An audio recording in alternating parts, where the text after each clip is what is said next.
Hello viewers, welcome to Walking in the Light Diaspora show. With me today is a lady known as Embodiment Queen. Wow, that word struck me, the Embodiment Queen. And also a transformational coach. I'll allow her to introduce herself. Welcome.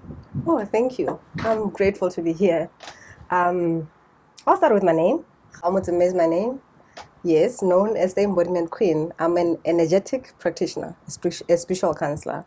And as I said, I'm a freedom illuminator. I help people to be able to be in this physical planet, to be on the earth and enjoy the physical body, which is fully connecting with themselves, with the mind connecting with the heart, which is the soul, and the body, and the emotions, and the inner child, which a lot of people, they are so disconnected. So it's freedom to be able to be here and feel and enjoy the pleasure to be fully you, authentically you, expressing yourself, sharing with the world who you are, which a lot of people don't have that opportunity. They just hide, they are not seen, they are not heard. What a beautiful thing to be able to stand up fully with confidence and full trust yourself and feel passionately. That's what I do, and that's what I help people do and feel the pleasure, which is one of the beautiful, amazing things. Wow, I love this. You see, you're a freedom illuminator. What does that like? If you can break it down, what does freedom illuminator stand for?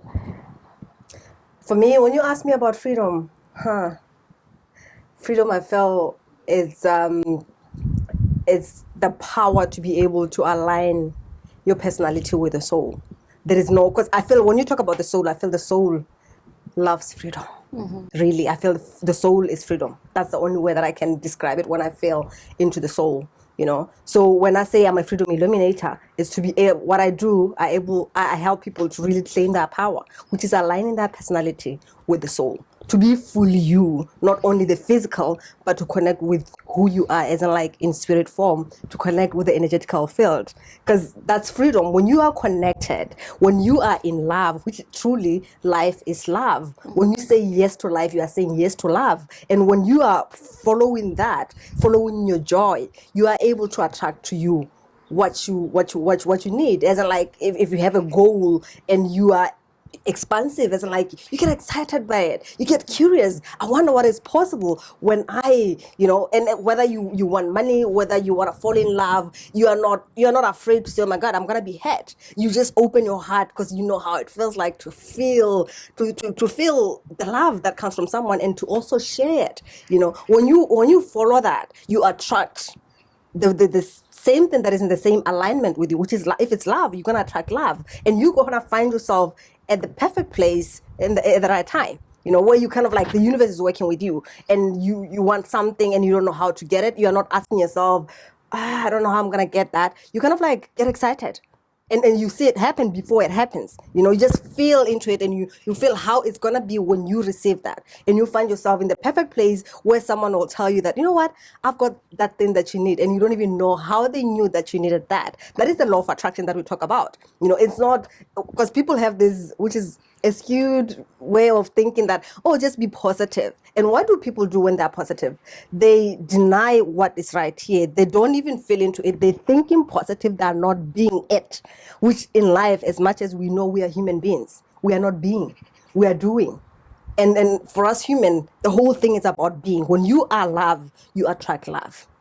So freedom, it's really being that. And you connect, allow the universe to bring to you your next. Okay, you say that life is love. Oh yeah. But there are a lot of people who don't. Okay, they have life, but they don't have love. Why is that? If life is love, then I expect that each and everyone should have love. But there are people who don't have love, and there are people who are exhausted of life. They don't want to live anymore. Yeah, because maybe they lack love, or they're sad. And why is that? And how can they get out of that? We have been conditioned to fear. And that's the separation with who we are. That's the separation with God.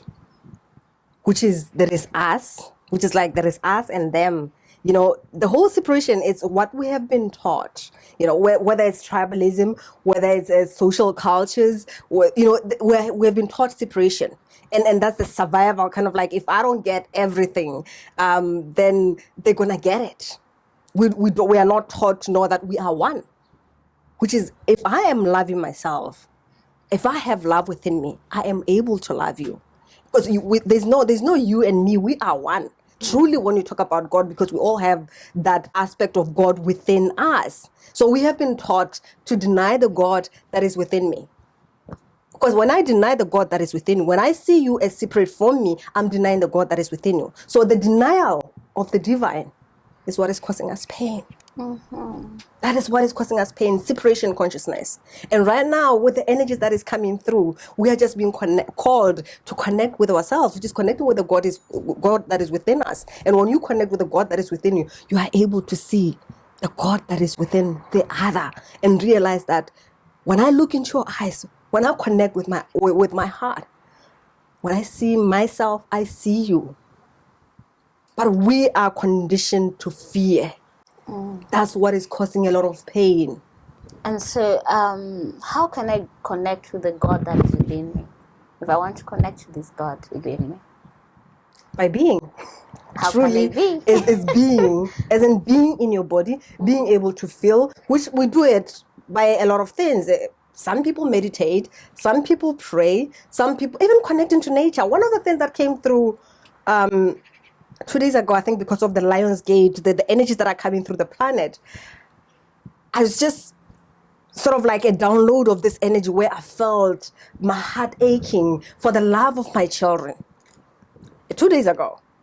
And I felt I want to connect with my children. I want to create memories with my children. And I was just laughing, sitting by myself. And I said, how illusioned we are to think that we sacrifice ourselves. We go spend sleepless nights in workplaces. We do a lot of things, and we always convince ourselves that we are doing this for our children. I'm suffering for my children. If it wasn't for my children, I wouldn't be going to this work. If it wasn't for my children, and we are lying to ourselves. Because we are doing that, and we don't have time to connect and love our children. We don't have time to spend and create memories with our children. And you know what? I was feeling this down, and I was feeling this energy that was just coming through me, and love for my children, love for my children. And Mother Earth came through, and he said the love that the mother has for her children. And I kept reciting that. The love that the mother has for the children is connection.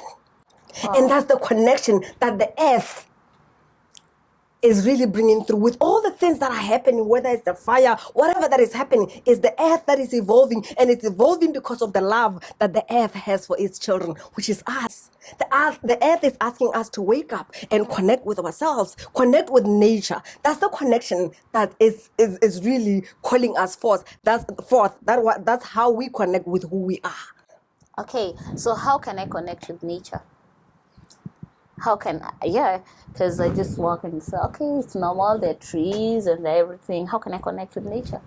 It's knowing that the plant has consciousness, the animals has consciousness, and just taking care of our planet. That's the connection with it, and realizing it and knowing that it's alive as much as we are. Because we destroy everything, we pollute the environment, we do a lot of things. We don't even spend a lot of time in nature, which, like now with technology, which is one of the things that is coming through. With technology, we kind of like absorb by that's what we do.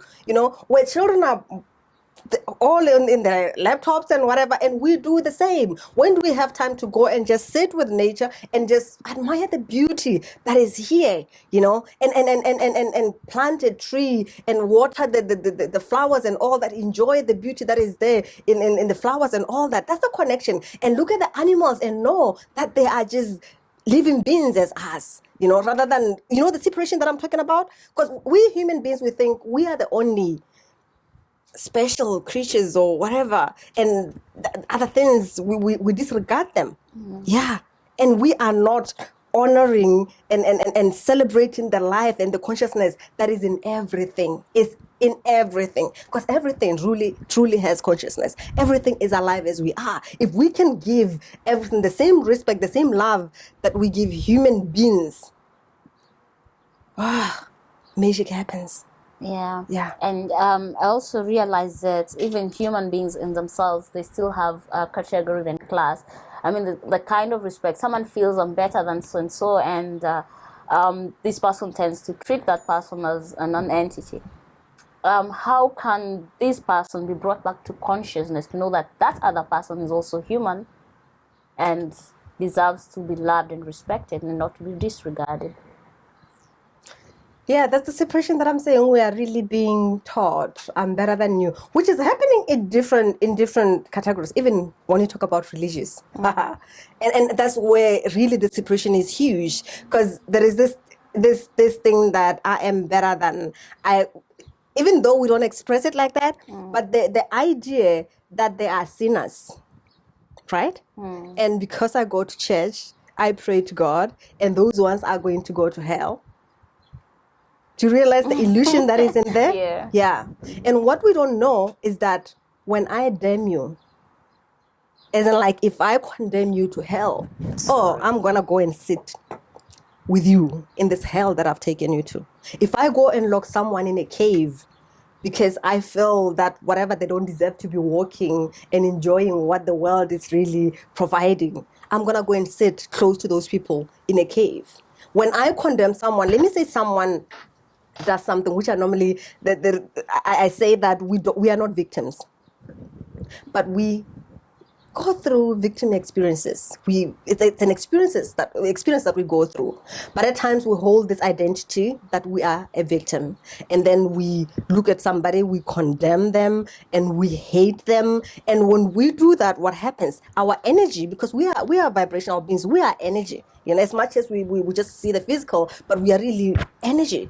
So when we do that, what happens with the heart? There is kind of like something, a knot that kind of like gets created, something that is like heavy, and you are carrying this person with you. And it's funny because as I talk about that, normally the pain and all that we're carrying, which at times is even worrying about other people, where you can look at someone and you see them as, whether you see them as poor, when let me just say you're walking around in the street and you see people who are homeless, and your heart just, it's heavy because you see them as suffering and all that, and instead of claiming the light that they are and knowing that again as souls we are here, we choose some experiences. If you help, for instance, if you come across someone who is homeless and you give them money, you are doing it not because you are poor. It's kind of like, I've got a lot to share, I'm going to share with you this, rather than, oh, just this poor person, you just throw €2 whatever from this, shaming them or disregarding them, and you understand, it's different when you give